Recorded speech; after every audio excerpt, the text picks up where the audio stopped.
आप देख रहे हैं चुनाव के बाद संगठन के पुनर्निर्माण की जो प्रक्रिया शुरू हुई है, उसके तहत जो जिला की नई कार्यकारिणी नई कमेटी बनी है, आज उसकी पहली बैठक मुजफ्फरपुर में थी, जिसमें करीब 450 के आसपास लोग पदाधिकारी शामिल हुए हैं।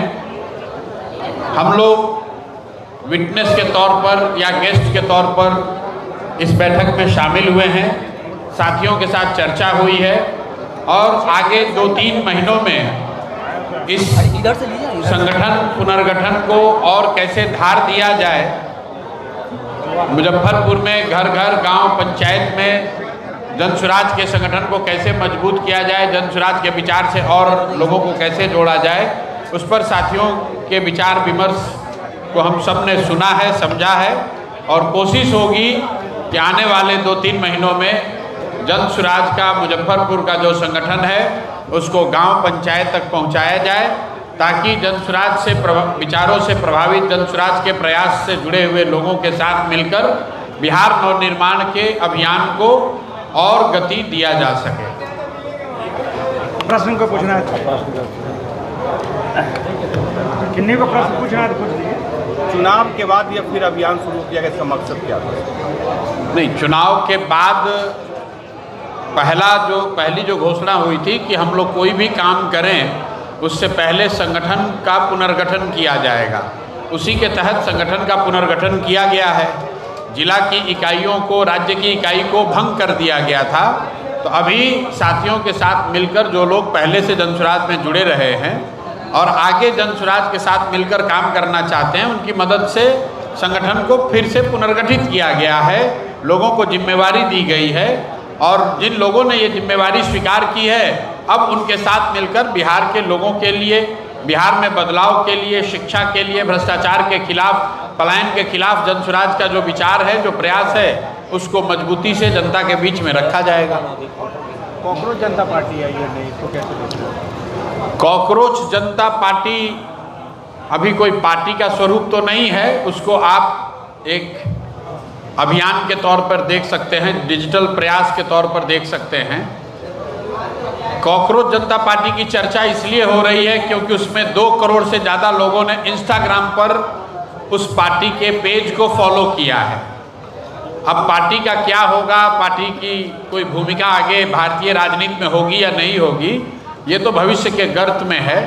लेकिन इतना जरूर है कि 2 करोड़ से ज़्यादा लोग अगर किसी फेसबुक से या इंस्टा के प्रयास पेज से जुड़ जाए, तो जो लोग सत्ता में बैठे हुए हैं, जो व्यवस्था चला रहे हैं, ये उनके लिए चिंता का कारण है। क्योंकि समाज में भ्रष्टाचार है, लोग परेशान हैं गरीबी से, महंगाई से, बेरोजगारी से, तभी इस तरह के प्रयास को इतना बड़ा समर्थन मिला है। कॉकरोच जनता पार्टी के पेज पर कितने लोग आए हैं ये महत्वपूर्ण नहीं है। महत्वपूर्ण ये है कि समाज में वो दर्द है, गरीबी है, बदहाली है, लोगों की परेशानी है, इसलिए उस पेज पर इतने लोग आए हैं। तो उस बात का संज्ञान जो लोग सत्ता में हैं उनको लेना ही चाहिए। नहीं लेंगे तो आज नहीं तो कल ये आपके लिए खतरे की घंटी हो सकती है। बांकीपुर विधानसभा सीट चुनाव लड़ेंगे। बांकीपुर विधानसभा क्षेत्र से जनसुराज मजबूती से चुनाव लड़ेगा। कौन चुनाव लड़ेगा इस पर अभी साथियों से बातचीत चल रही है। पार्टी जब निर्णय लेगी तो आपको सूचित किया जाएगा।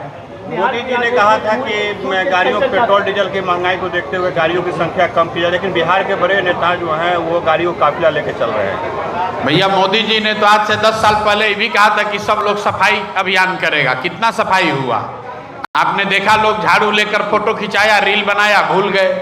उसी तरीके से लोग देख रहे हैं। अभी कल या परसों बिहार के एक मंत्री महोदय ट्रेन से गए और उनको रिसीव करने के लिए 10 गाड़ियों से ज़्यादा का काफिला पटना से रोड से गया। तो ये पेट्रोल बचाओ है या पेट्रोल खपाओ है, ये तो आपको और जनता को देखना है। इस तरह के प्रयासों का कोई असर नहीं होने वाला है। महत्वपूर्ण सवाल ये है कि जनता को ये पूछने की ज़रूरत है कि जिस मोदी सरकार ने भारत के बारे में कहा कि हम दुनिया के तीसरे बड़े अर्थव्यवस्था बन गए, हम विश्व गुरु बन गए, पूरी दुनिया में हमारी इज्जत बढ़ गई, वहाँ ऐसी स्थिति कैसे हो गई कि 2 महीना के युद्ध से आपके यहाँ न गैस मिल रहा है, न तेल मिल रहा है, न खाद की व्यवस्था है, और जो पहले से है उसके लिए भी अब मोदी जी कह रहे हैं कि सोना मत खरीदिए, खाना मत खाइए, सेलिब्रेट मत कीजिए, बाहर मत जाइए। तो भाई ये कैसा विकास है, कैसी प्रतिष्ठा है? जो चीज़ आपके पास पहले थी वो उसको भी अब उपयोग नहीं करे, ऐसा मोदी जी आपको समझा रहे हैं। तो दोनों बात तो सही नहीं हो सकती है।